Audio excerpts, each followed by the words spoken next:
Nigerian universities are on strike, but the process of gaining admission into the higher institutions are still alive. More than 1.7 million candidates took the Joint Admission and Matriculation Board (Jamb) 2022 Unified Tertiary Matriculation Examination (UTME), including persons with disabilities and Nigerians in foreign lands. At the 2022 policy meeting on admission to degrees, Nigerian Certificate of Education (NCE) and National Diploma (ND) held this month in Abuja, Jamb says only 378,639 out of the 1,761,338 who sat for the 2022 examination scored 200 and above. 520,596 made 190 and above. 704,991 have 180 and above. 934,103 scored 170 and above, while 1,192,057 recorded 160 and above. With lowering of the Jamb minimum cut-off marks for 2022 admission into the nation's universities to 140, it is obvious that majority that took the exams stand the chance of gaining admission into any of the Nigerian tertiary institutions.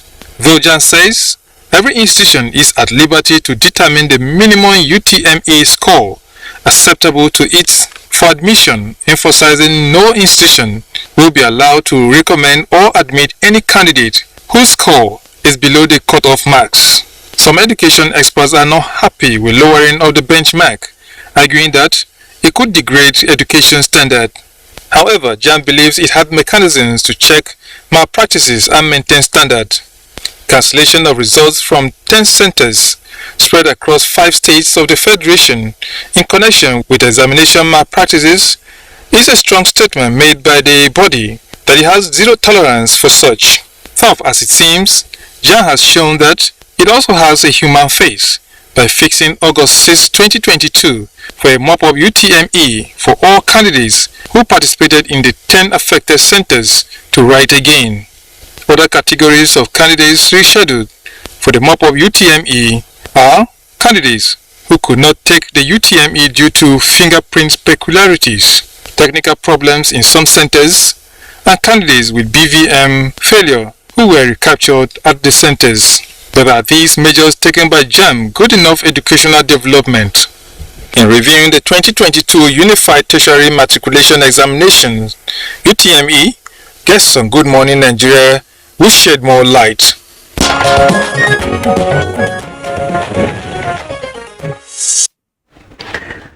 Joseph Oteng giving us a background to our conversation this morning, and we're looking at Jamb, whether of course it does have a mother's face, in quotes. But let me introduce our guests this morning. They are already seated here in the studio. First is Fabian Okoro, and he's Director Information Technology Services. I'd like to welcome you, sir, for joining us on the program. Thank you.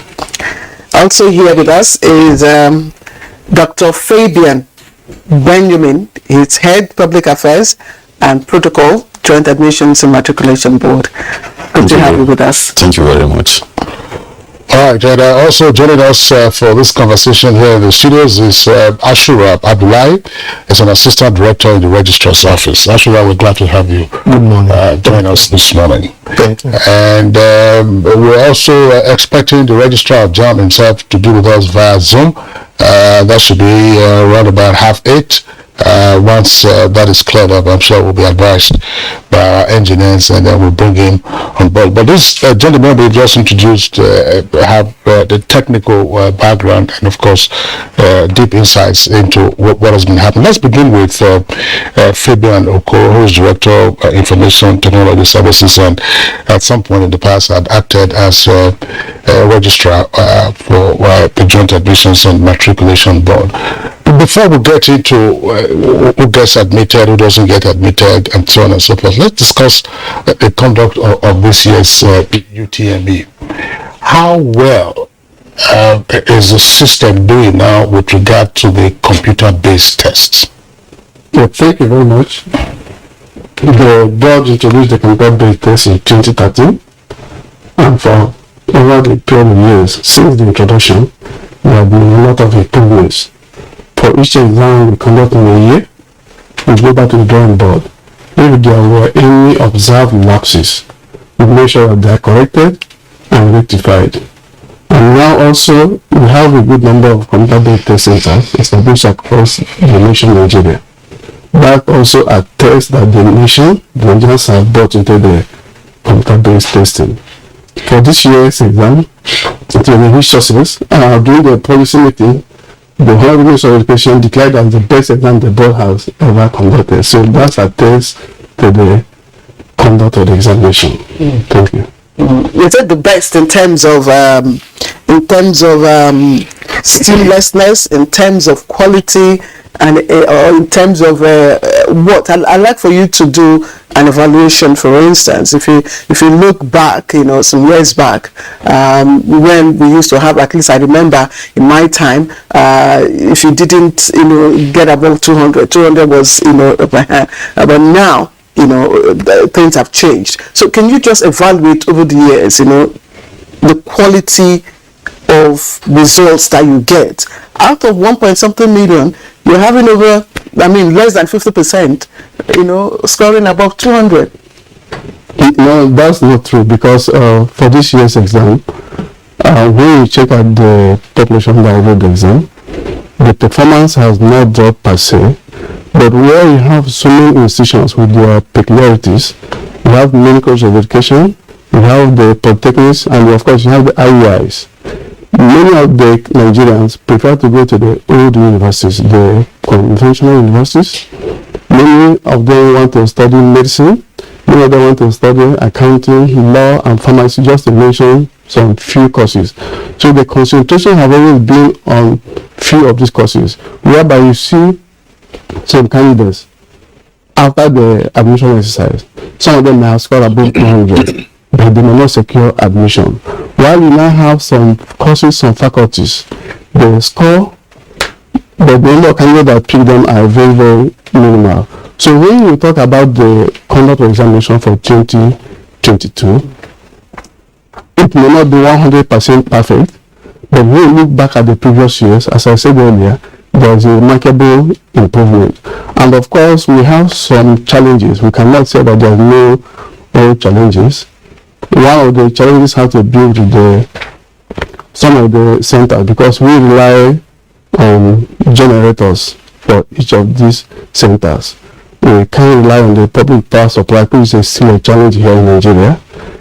And these generators, many times, because in each day the exam starts by 8, the candidates are expected to arrive by 6 a.m. By 6 a.m. the generators are on.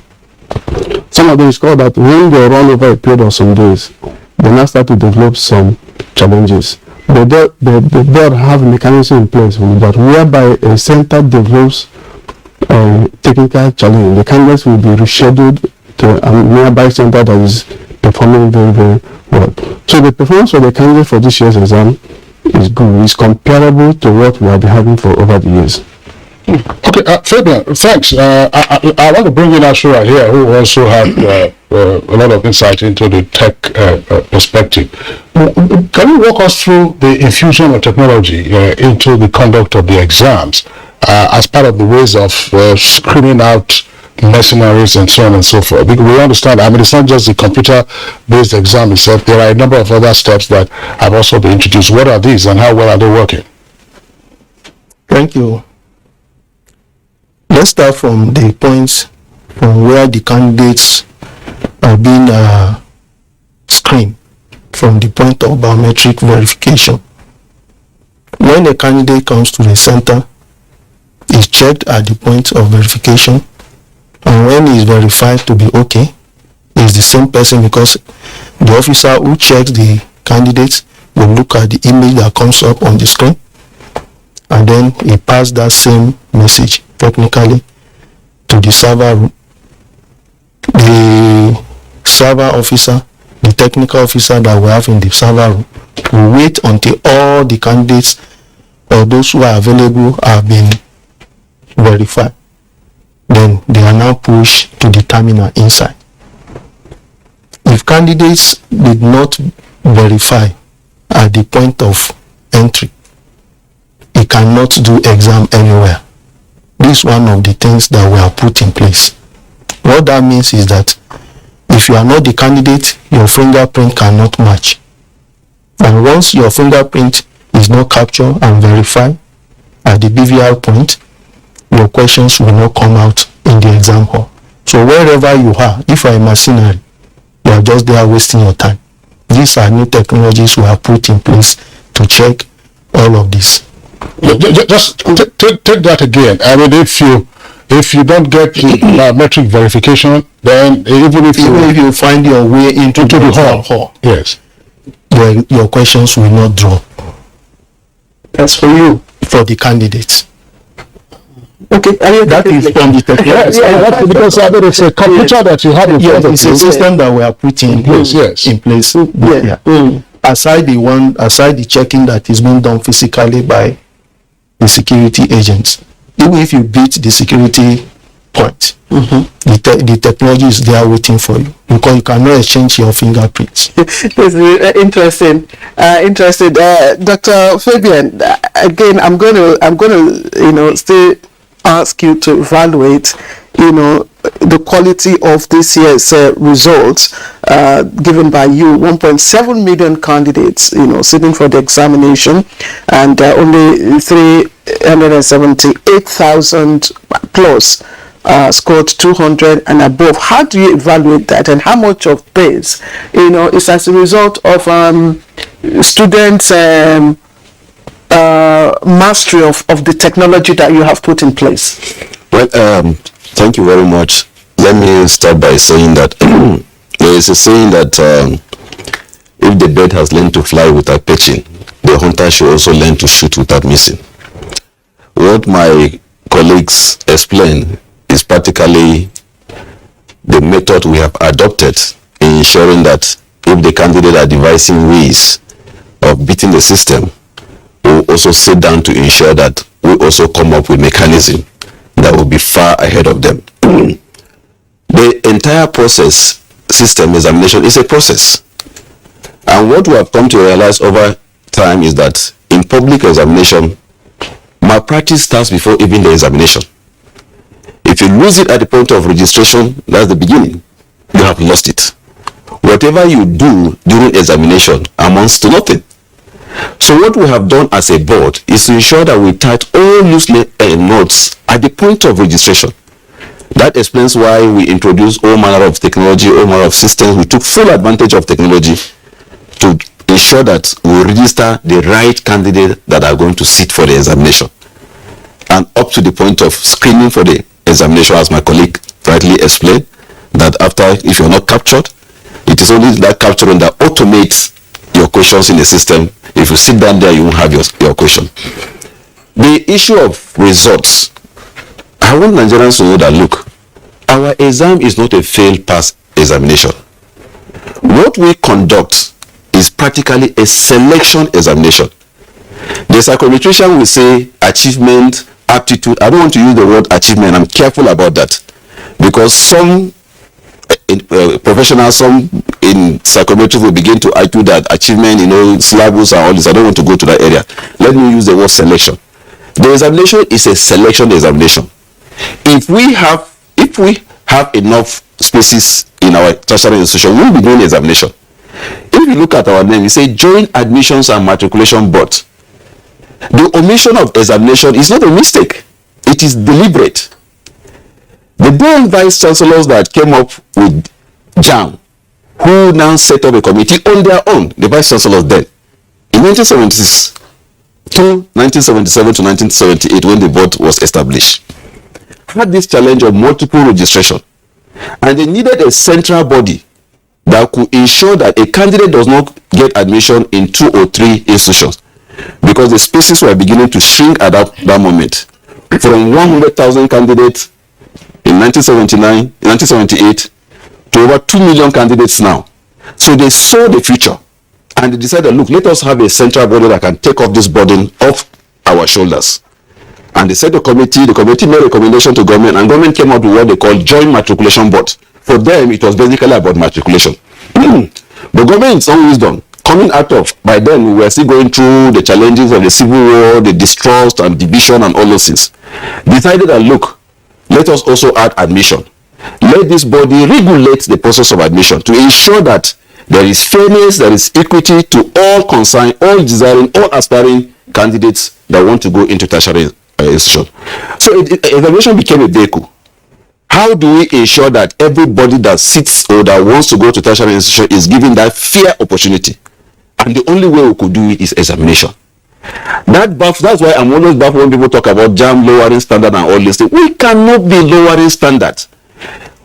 A candidate goes to secondary primary school, 6 years, secondary school and all this thing, and then sits our exam just for 2 hours. And then somebody wants to play the whole burden of the failure of the system on the shoulders of Jamb. For the 2 hours interaction we've had with this candidate, it's not fair. The system is not being fair to us if you do that. So we are only looking for how do we create that opportunity for candidates so that if X is picked, the other one will feel that I am shortchanged and stuff like that. And that is what continuously, in year out, we've devised. We came up with cards, we came up with all sorts of things so that at least even when you are not admitted, you could sit back and look at the system and feel satisfied that yes, I am not admitted not because I am not the son of so person or my father is not privileged, that is why I am not admitted. The system could show you that yes, somehow this person is better than you in that perimeter that is being defined. And you know, so many issues have come into, so people will tell you why not validity and all those things, but we can explain that. So what I'm trying to say is that we are not worst off. Year in, year out, I don't want to talk about performance because I've said earlier that it's not a fail past examination, but whatever it is, the process has been very acceptable. Okay, thanks. Fabian Okoro, let's bring you in again from the information technology perspective. What has been the experience? Because in nearly 10 years now, this is the 9th year, if you may, since you infused technology into the writing of the exam itself. In the past, it used to be pencil and eraser. I think it was HB pencil, 2B pencil you couldn't erase. Pen and pencil, you know, it's you shade the appropriate boxes, stuff of that nature. What is the equity in accessing this exam? Because your candidates are from all parts of the country and probably some from outside of the country. ICT growth and development and penetration isn't necessarily uniform throughout the country. What is it that you are getting as a feedback in terms of candidates who get prepared for your exam, it being computer-based? Well, thank you. If I want to take you back to when we started in 2013, this question has already been there, but people in the rural areas, they don't have access to technology, they don't have access to so many things. But the boss said that the CBT we're introducing is as simple as ABCD. As long as a candidate knows how to use the GSM, which many people now, in fact, many of the children, even the one that is in primary school, unless they have not seen the GSM of their parents, that's the one you may say that will not be able to use the computer. In 2013, when we started, I personally was posted to our new center they we built in Makodi in Benue State. We had the option of CBT, PPT, and DBT, the one we call dual-based testing. It was all like a bridge between the paper and pencil and the full CBT. In that DBT, dual-based testing, the questions are presented on the computer. Then you're given the familiar normal OMR sheet to share your answers. So you see the questions on the screen that you shared. The board made that option for those people that may claim that we don't have way. But I'll tell you one experience that happened then. There was a crisis in somewhere in Plateau State, there's a community and one other place. The community where we had the center, they had to cross the path they were fighting. The indigenous refused to go and write the exam for paper and pencil. When they now approached the board the board now said that the only option left, because we only allowed the paper and pencil to take place first before the CBT, since they were running side by side. The only option available is the CBT. Can your students come and write the CBT? The community leaders agreed. They were brought to Makodi, where I was to supervise them. I supervised there then, personally. When they came, you could see the fears in their faces. But they are coming from India. Many of them may not have seen computer, agreed. But what we did that we first of all, the instruction set, we took some time to educate them, to take away the fear of the computer, so they'll be able to only face the examination.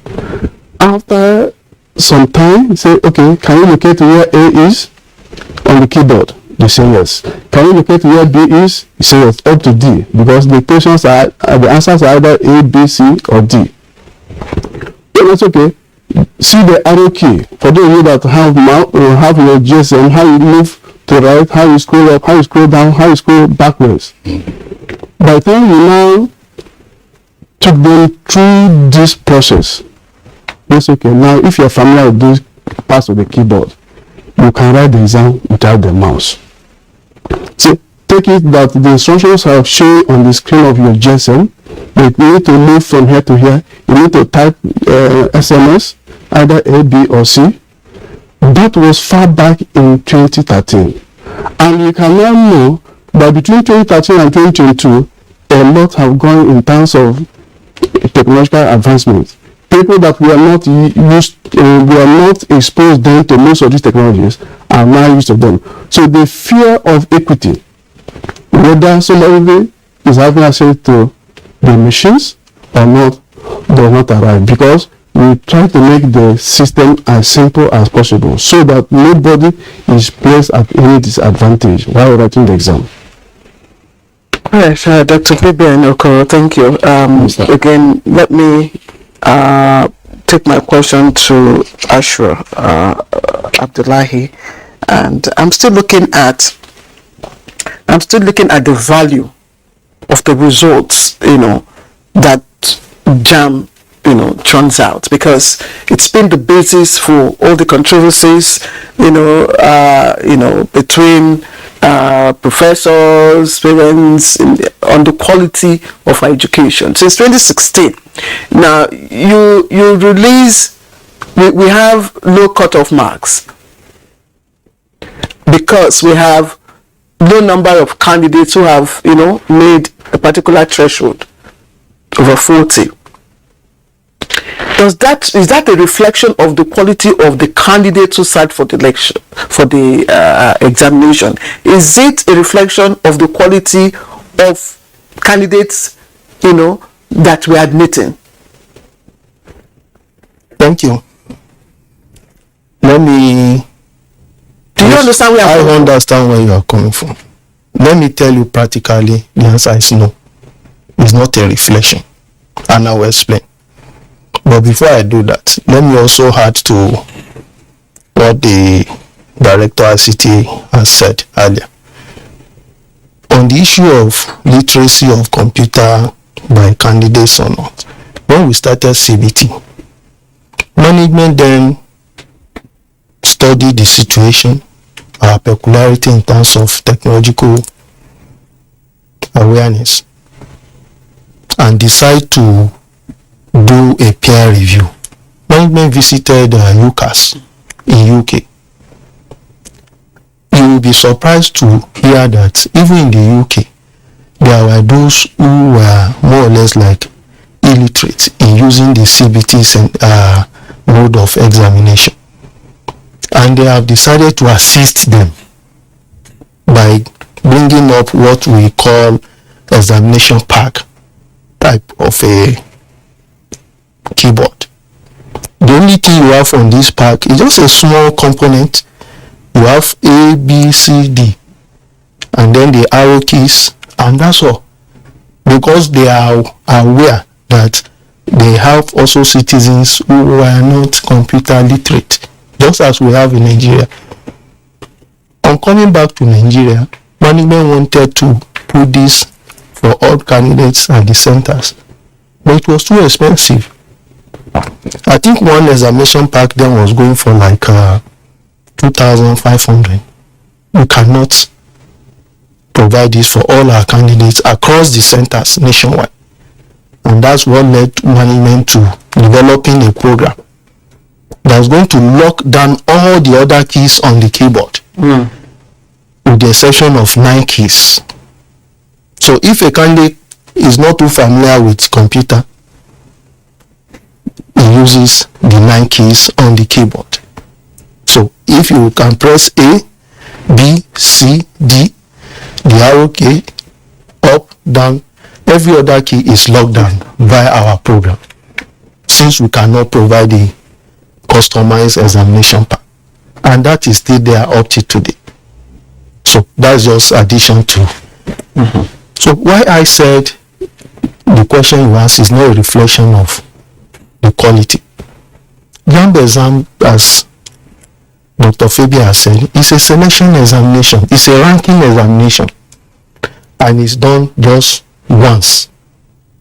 You will not compare such type of tests with the ones they do in WAEC, which measures so many things.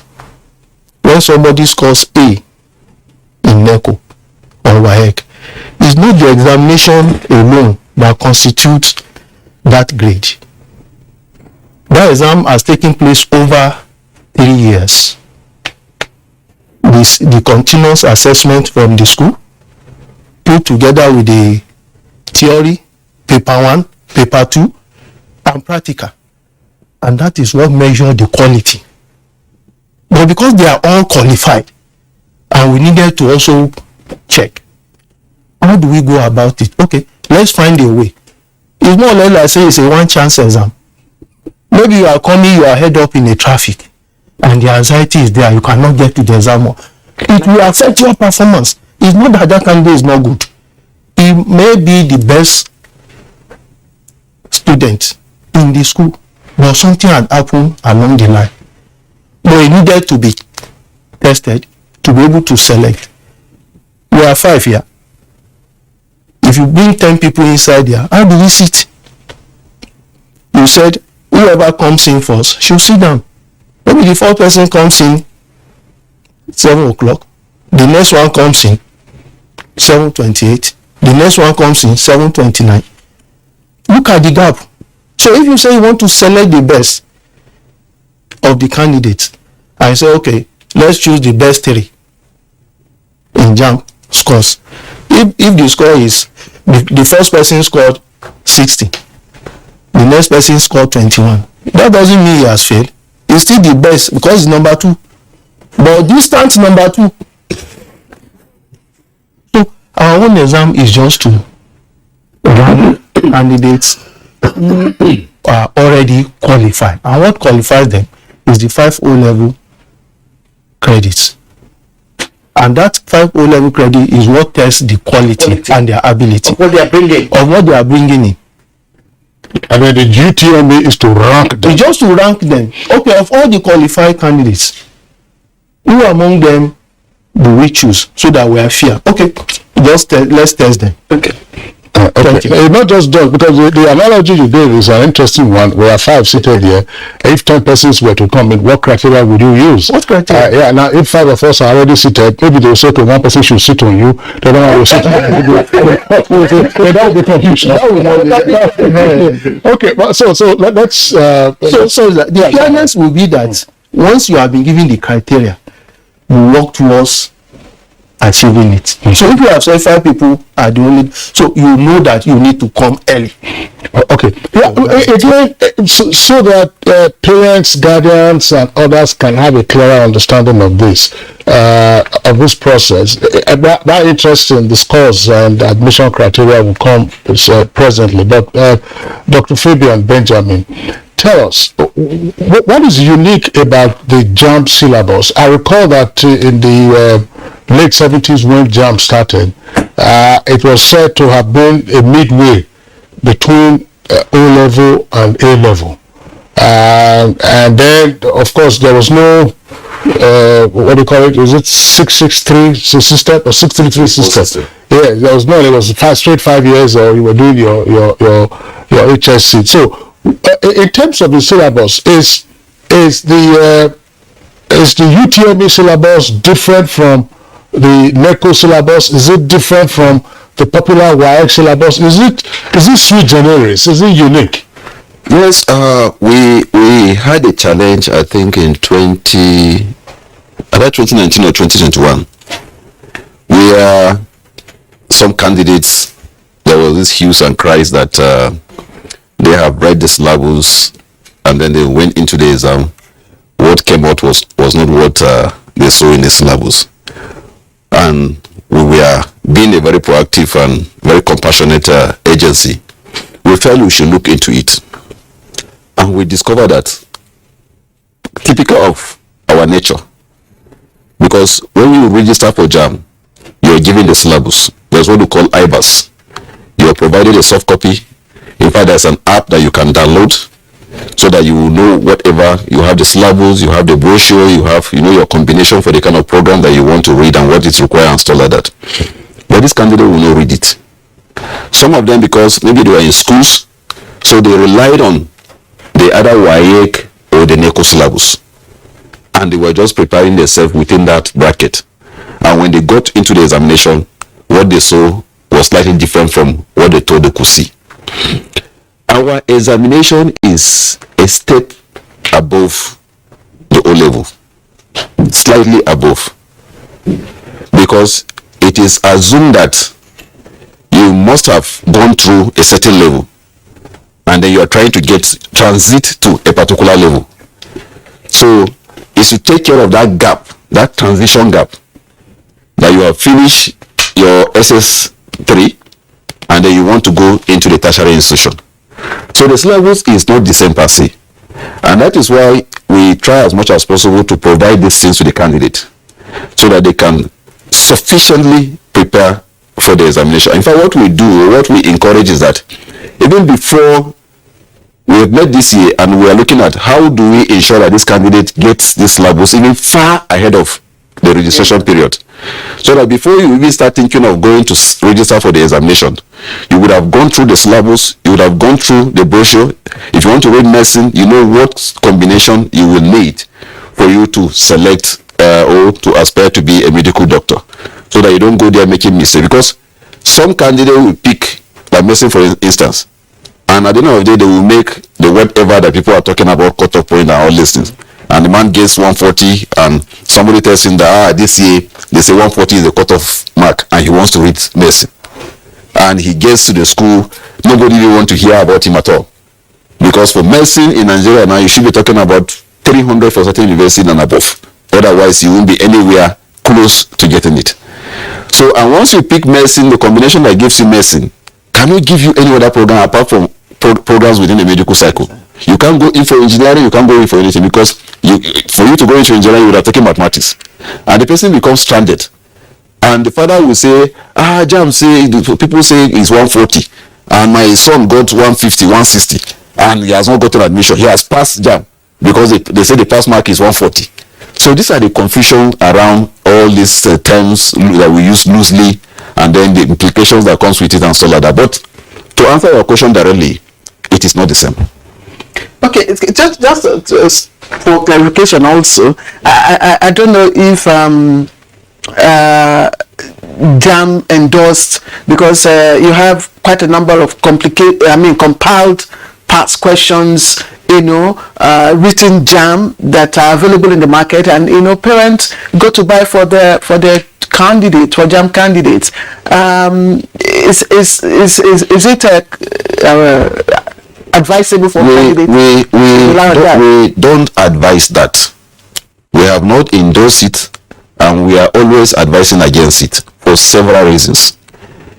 If you have been around and you follow the trend in public examination, for each examination, both WAEC, Jamb of late, all those things are no longer there. But for most of those other examinations, you will hear people telling you about Expo.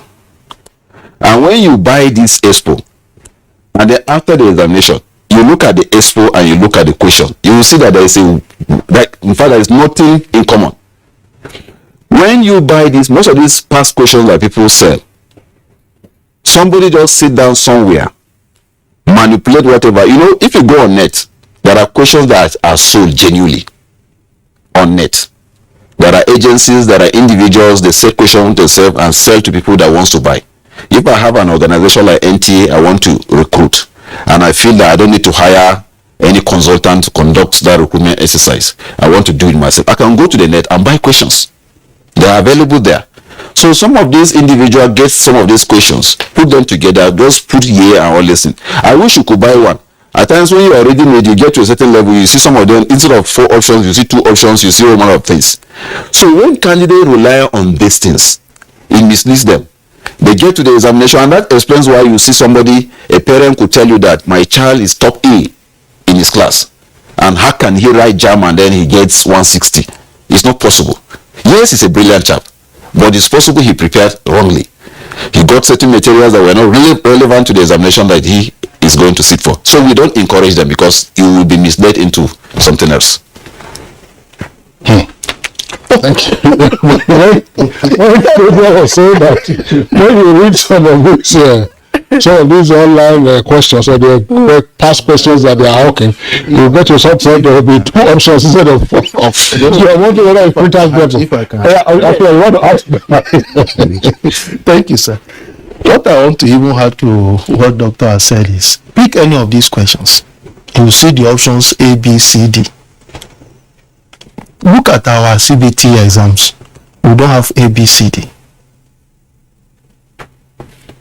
Your own A can be his own D. Yeah. Because the questions are juggled. But we have different questions of the same grade and Difficulty. level of difficulty. So for someone to carry just one question and say he's selling to everybody, it is very funny. And then from 2013, or specifically from 2016 to date, where will we get our CBT questions from?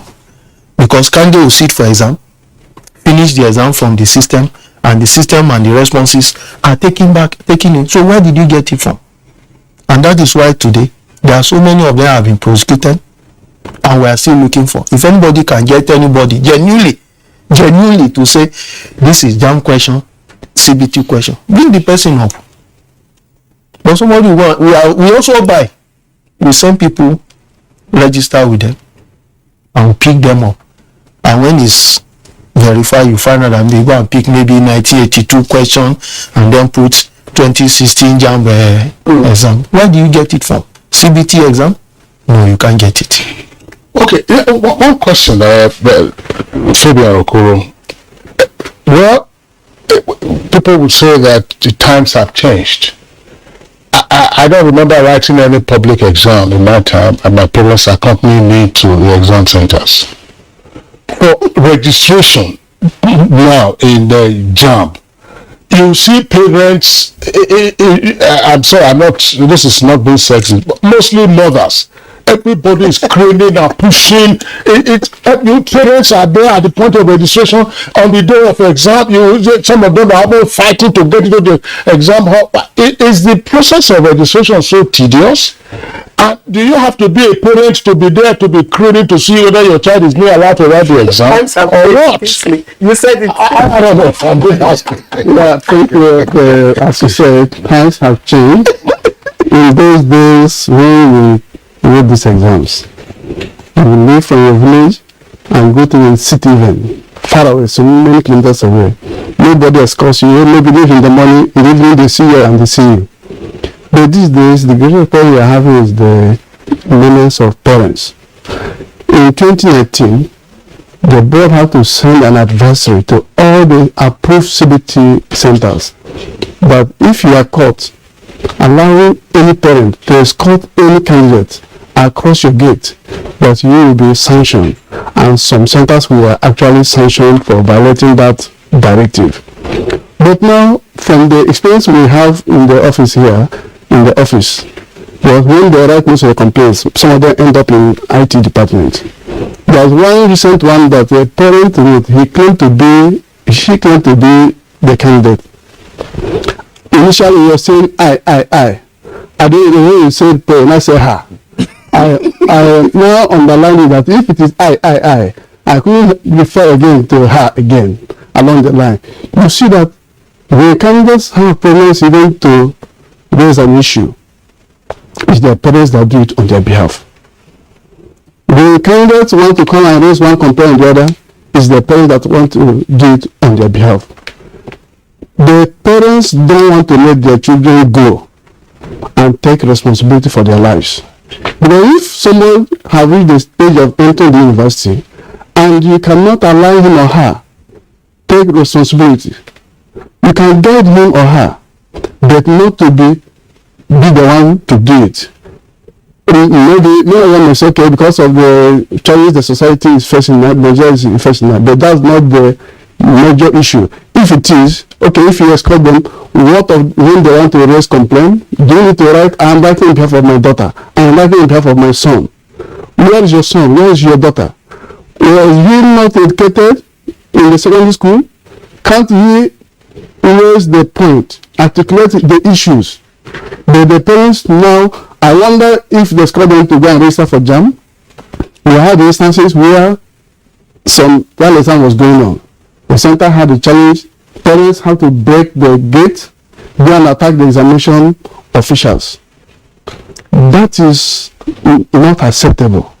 Parents should be able to let their children grow because there is limitation to how you can continue to escort them to go and do one thing or the other. You know, I just like to say a word or two about what, this matter. Again, maybe during the time of Kingsley, and I also can't recall my parents, following me. But during our time, we were probably more matured than the children who sit for WAEC today.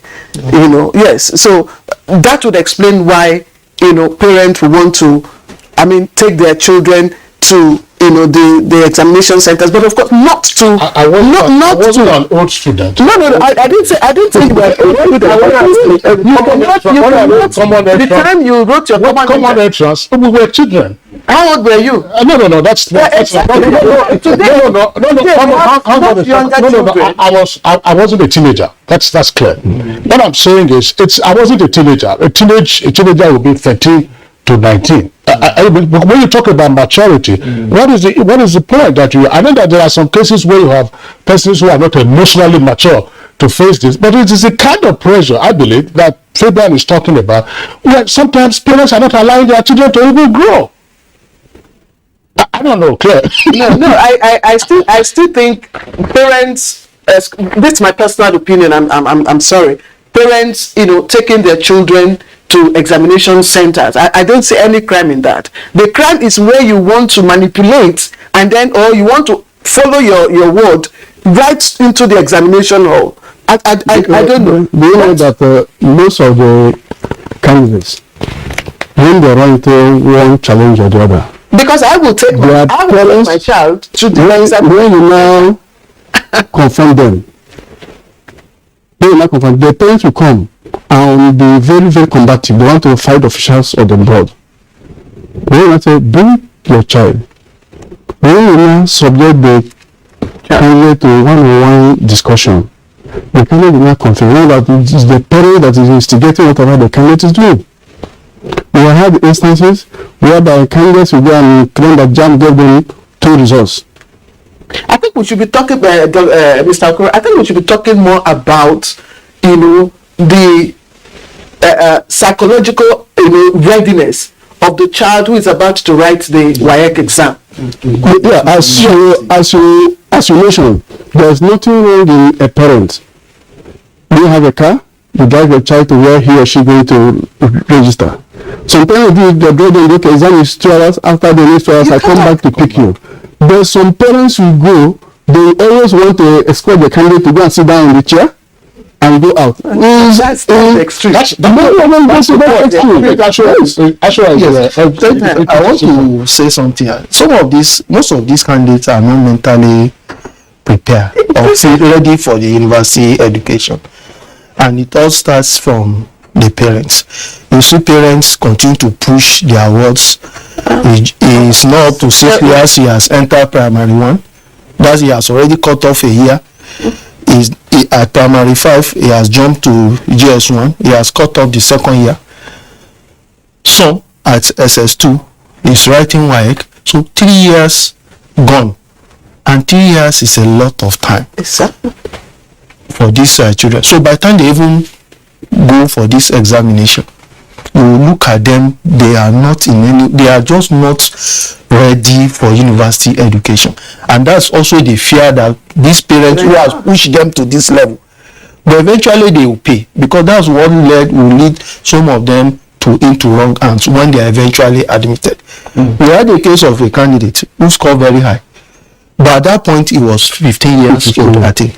And the University of Ibadan said, no, we will not admit you, because they have it in their guideline that you must minimum of 16 years. And there was nothing we could do. I was clear. Let me say this. I won't get into details because I'm sure I don't know what eventually happened. I was in that vicinity. It must have been 2020 or 2021. In one of these centers here in the city, in Abuja city, a parent who was being restrained by a security official, a civil defense, another lady. That parent was assaulting the civil defense officer right on duty, and everybody was just asking, look, what is madam, calm down, what is the challenge, what is the issue?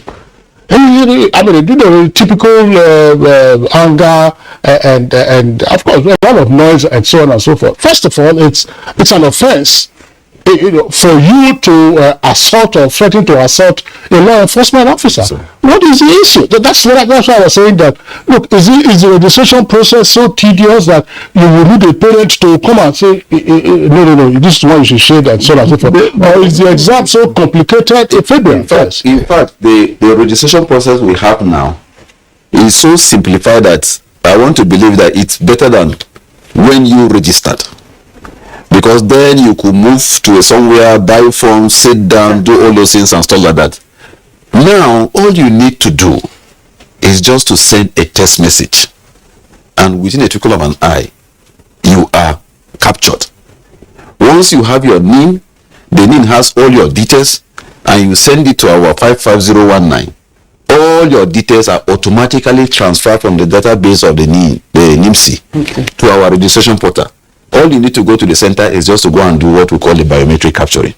So it's so simplified. But you see, to add to what we were saying, we've come to a stage in our life in this nation where parents begin to see, in those days, when you were growing up, your father was the hope, the everything of the family. We're almost getting to a situation whereby parents begin to see the children as their future.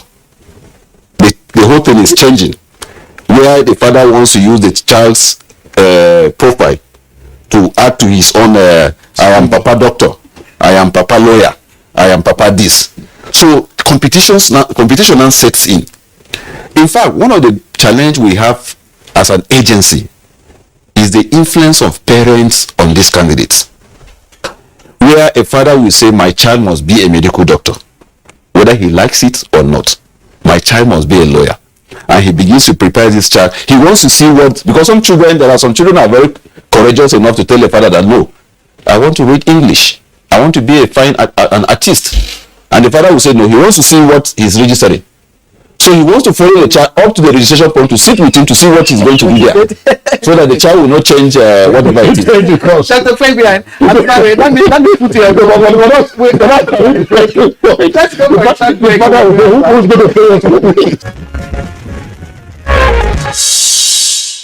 All right, you're welcome back, and it's still Good Morning Nigeria on the network service of the Nigerian Television Authority. A very interesting conversation we're having here this morning on the review of the 2022 UTME. Gentlemen, let's back up again to the issues of whether there is a cutoff mark or not, and how admission gets worked out. In the past, we'd had the registrar of Jamb as our guest, is walked through all of this, but usually when controversy arises as to the cutoff for any particular year or what's been agreed on, we begin, of course, to get a great deal of public conversation around that. Beginning first with Dr. Fabian Benjamin. Tell us, what is the process for determining who then gets ranked for the admission in any particular session that Jamb and other stakeholders decide to meet? Thank you very much. There are two issues I want to talk about under this particular case of cutoff marker. Firstly, let me say, Jamb does not set any cutoff mark. Thank you very much. You made the introduction and you made that very clear. Jamb does not set any cutoff mark. What people refer to as cutoff mark is what we call minimum admission requirement. The minimum, the benchmark. We're going to call a policy meeting that the minister chairs. And at that meeting, you have all head of tertiary institutions in attendance and other stakeholders, head of regulatory agencies like NUC, NCC, and MBT. Before that meeting, the tertiary institutions submit what they feel they can admit with. Because the law that establishes the universities, the portfolio, the college of education empowers them to determine the admission criteria. Jamb cannot usurp that right from them. What we do as an agency is to ensure that the goalpost is not changed. If you tell us you want somebody with 6 feet and so height, you cannot in the middle of the journey begin to say, no, I want it to go down to 5.9 and stuff like that. No. At that meeting, we look at all submissions of the tertiary institutions. And then we say, okay, based on the performance for this year, what do we think, where do we draw the line?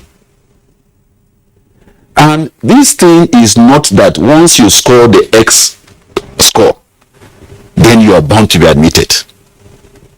It is only saying that, look, for you to be allowed to compete with others, you should not go below this particular mark.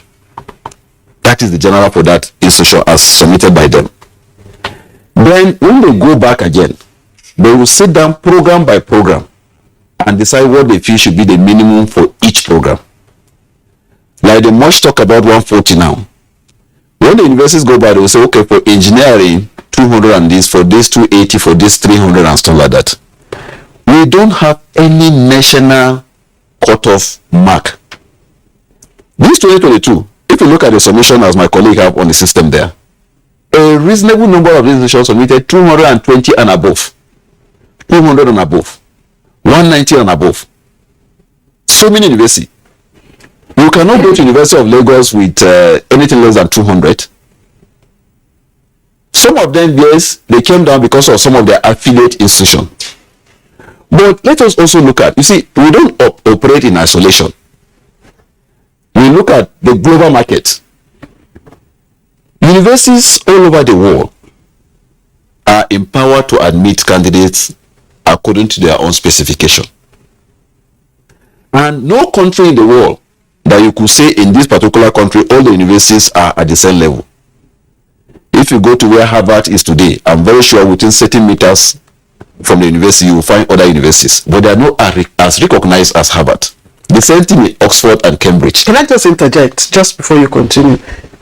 What then will be the use of 140 minimum if the universities, are at liberty to fix their own marks? I have said it clearly that we don't fix these marks. The universities fix these marks. What the meeting does, not even Jamb, because Jamb is just a member in that meeting. In that meeting, there are close to 1,000 participants. Jamb is just one entity in that meeting. So how did we come about the 140? Once we have all the submissions from the institutions, we look at the last. Maybe one university could submit 140. One. And we say, okay, we are drawing the line here. Anybody less than that? Who are the we? When you say we, because I know you are speaking for Jamb. The policy meeting decide, look, let's draw this line here. For those who have submitted 120, 130, 80, even 90, please up your game to where we have drawn the line. For all this much talk about 140, it may just be even one institution that could have submitted that, and we say, okay, let's draw this line. It's a baseline. And it is voted though. And it is voted. Not that the board. Not that the board. No, the meeting. That's why I say the meeting. When I mean the meeting is that it is voted, deliberated, and accepted by the meeting. That this is what it is. And when I argued this somewhere, somebody said, then why Jamb? If Jamb cannot sit down and set the mark, then we don't need you. And I said, just as I said earlier, the board was not established to conduct examination and set or deliberate all this cut-off marks and all this. These are just vehicles to achieve equity, fairness, and transparency. If tomorrow we wake up and we have enough spaces, we won't even be doing all those things. And let me tell you, if you look at the statistics you roll out, you talk about over 1.something million scoring this. By the time you do a proper analysis of those who are qualified, because my colleague told you earlier that the O-level is the qualification certificate. The O-level qualifies the candidate. So all these candidates that have sat this examination, it is assumed that they have been qualified before sitting the examination. By the time pre-qualified. By the time you look at their O-level, when we did analysis for 2021, at the end of the day, we were only able to get barely 500 to 600 candidates who have their complete O-level, that if they say, okay, you are admitted today, they could be able to be registered for admission. A reasonable number of them are just writing you to try. Some of them don't have the required O-level. Some of them have 5 O-level, no English, no mathematics, and so like that. So by the time you do proper analysis, you will see that you have a negligible number that are qualified, that have O-level and all this thing. All right, Dr. Friedman Benjamin, thank you very much. Friedman Okoro, thanks a lot. Ashura, thanks a lot. Now, we understand that the registrar and CEO of the Joint Admissions and Matriculation Board, Professor Isaac Oloyede, is now available with us via Zoom. It's the big masquerade. Of course, your directors and other support staff have been keeping the environment warm, and it's been a very interesting interaction that we are having, talking about the role of parents, candidates, infusion of ICT, and all that. And Dr. Fabian was just wrapping up now the issues around the cutoff and how it is decided. You may wish to walk us through this particular process. When you hear 140, everyone says, oh, and the standards are falling. Exactly what is happening, and what are the marks for each of the categories: universities, polytechnics, and colleges of education? Prof. Thank you very much. I believe that my colleagues who are at the studio will have explained. I must apologize because if the examination on the 6th it will be hold, I have to be on the field to do some preliminary work with some of my other colleagues. So I believe that my colleagues who have been speaking to you will have explained. But one very important thing, and you have raised, is that I am a bit disturbed when people talk about cutoff. And in fact, the worst part of it is that despite the fact that the policy meeting for admission is done publicly, is done in public glare, you have not less than 50 journalists, not less than top media men, not like less than 10 at the venue. You will still find people talking about things that are very strange, like Jamb fixing the cutoff mark. Those who are present at the policy meeting know that even at a point, heads of institutions had to vote, vice chancellors, rectors, and provosts had to vote. No Jamb staff voted, and under the chairmanship of the Honorable Minister of Education. At times when people exhibit ignorance about some of these things, I believe there is no level of education that could correct an already made up mind. When you talk about pass mark where? When you talk about cutoff where? In public glare, we have told you that every institution determines its cutoff, and they had submitted the cutoff. A university, for example, University of Ibadan says my cutoff is 200.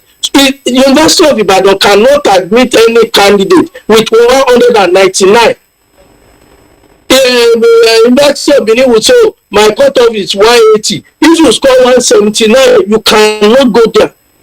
So all institutions will submit their minimum. After the examination, Jamb provides the results to the institution, so that each institution will determine where it wants to stop.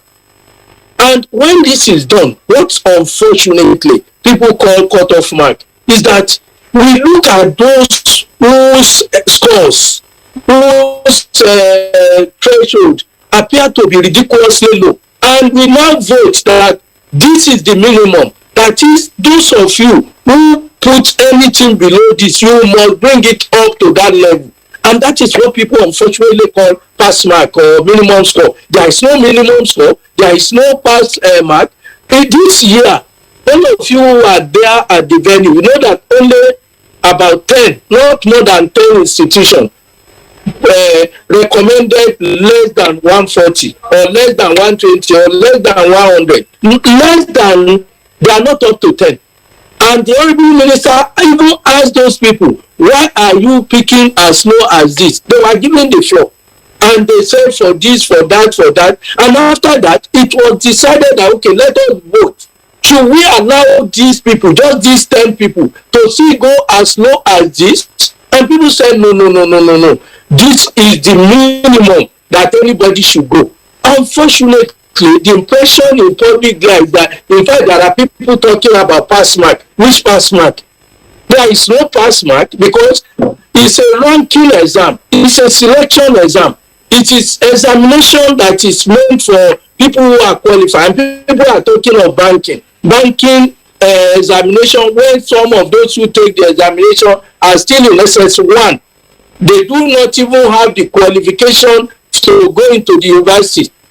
And they now try testing. If anybody can take our examination, you don't need to be on at the final year. It's not a school-based examination. So we are not talking of pass mark. Which pass mark? If somebody, for instance, scores 280 and he wants to read pharmacy at the University of Ibadan or at ABU, he scores 280, good. Will you call that pass mark? Well, pass mark this year will not be pass mark next year. If there is anything you call pass mark, because it's a ranking exam. Somebody who came, for instance, you want to take 100 candidates for medicine. Somebody scores 230, and therefore it will not be taken. You now say bank that thing so that next year you don't take it. Good. That person banks it, which means he cannot write another exam. But next year, another batch of candidates are going to take the same exam, and they will score more than this candidate, which is 230. Yet he cannot still go, because if he wants to read pharmacy or medicine or any specialty at choosing for that, you must meet the qualification for that year. Not, and when people say my child was not taken, despite the fact that he met minimum. Which minimum?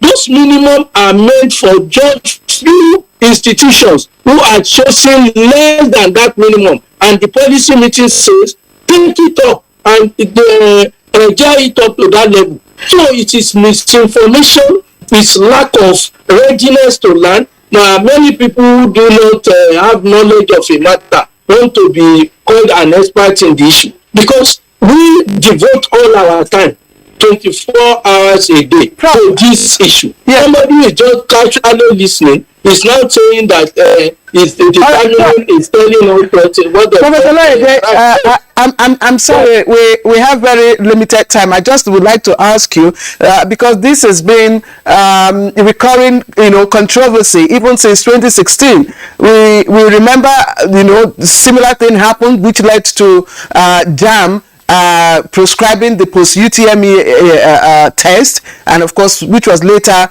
lifted by the Honorable Minister of Education. So why do professors and all those stakeholders who attend the policy meeting not respect this decision?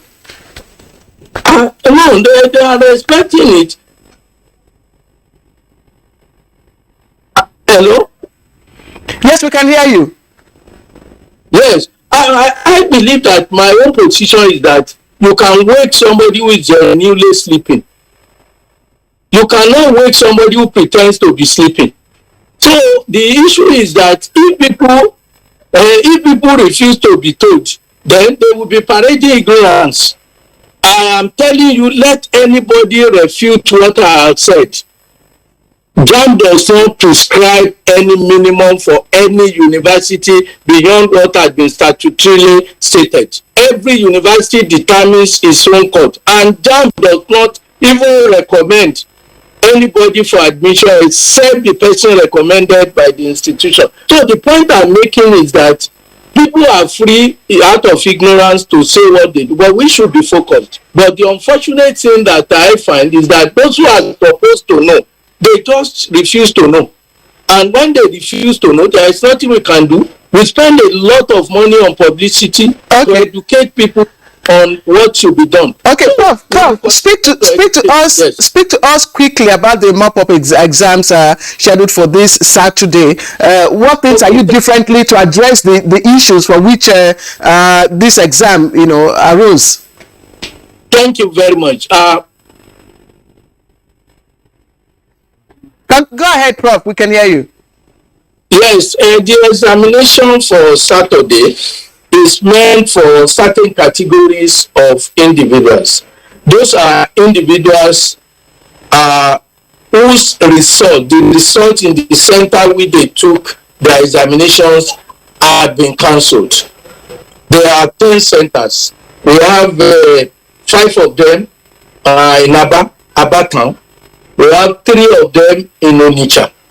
We have 1 of them in UTME. We have 1 of them in Asaba. And one is and there is another in Benin. We also have 1 in Benin. These are 10 centers that certain irregularities are taking place during the examination. We have cancelled because there are some innocent students in those centers, but they have done certain things that we have found to be inimical to the examination process. So we have cancelled those 10 centers and we are rewriting for everybody in those centers. And we are taking appropriate action against the centers. In addition to that, we are slating those who have technical problems. People talk about technical problems and they talk about Jamb. Jamb has only 34 CBT centers.